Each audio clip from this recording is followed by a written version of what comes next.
Hi guys, my name is Kami and I draw. That's all.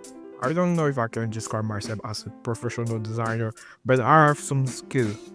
I've been drawing since I was a child and I'm a grown up now.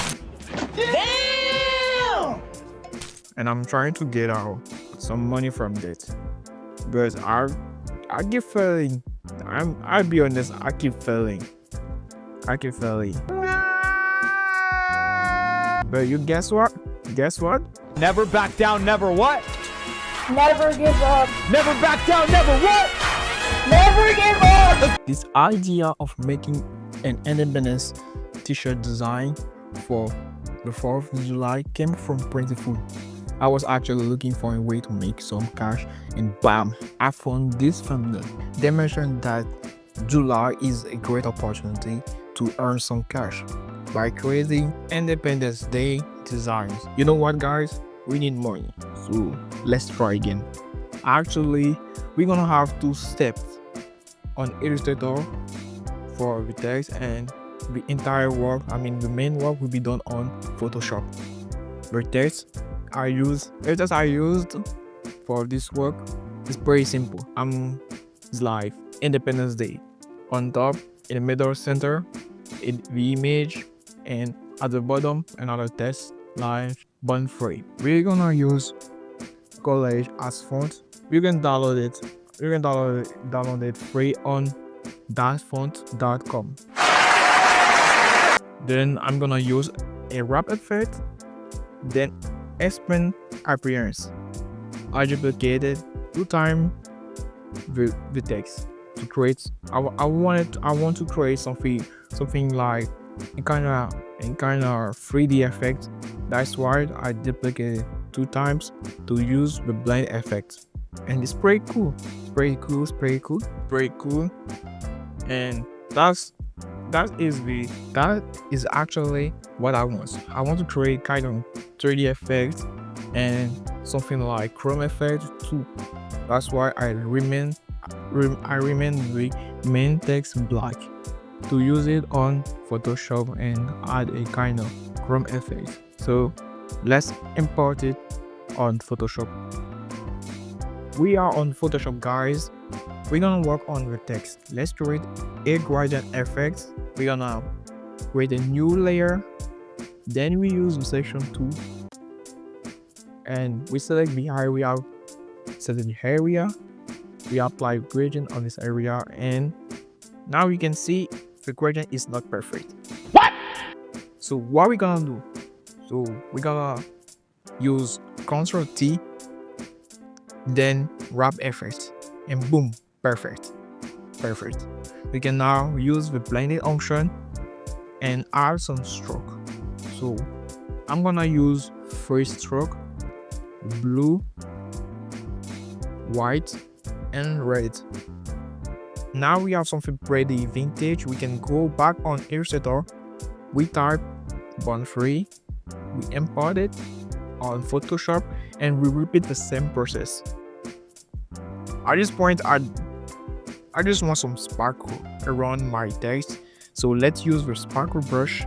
Perfect. We can now work on the image. But before working on the image, let's import the blending effect I've done on Illustrator to Photoshop. Perfect. Nice. Now let's work on my eagle. My mightiest eagle. By the way, I found this image on unsplash.com. So let's select subject. Then we're gonna use the brush selection because it's not gonna be perfect. You're gonna have some missing parts. So we're gonna use the brush selection to remove unnecessary parts, and other parts missing, you're gonna add it. Yes, I'm gonna add it. And when it's done, I'm gonna move my eagle to my design, and I'm gonna use filter gallery. Sorry, I'm tired guys. Filter gallery. My English is not English anymore. Stop it. Get some help. So I'm gonna use filter gallery, and I'm gonna use the oil effect to give something more vintage. And what we are going to do next, we're gonna play with the proportion. While I want to move a little bit down one of the wings. So what we're gonna do, we're gonna go on edit, upper wrap, and bam, we can play with the eagle as we want. And when it's done, we're gonna add a flag behind the eagle. We're gonna use the same process, except that we are not gonna use subjects, selection subjects. We're gonna use a lasso tool. Very simple. Then we're gonna remove a background and move it to the design. And we're gonna use Ctrl T to rearrange the proportion. So when it's done, we can also play. We can still play with the eagle.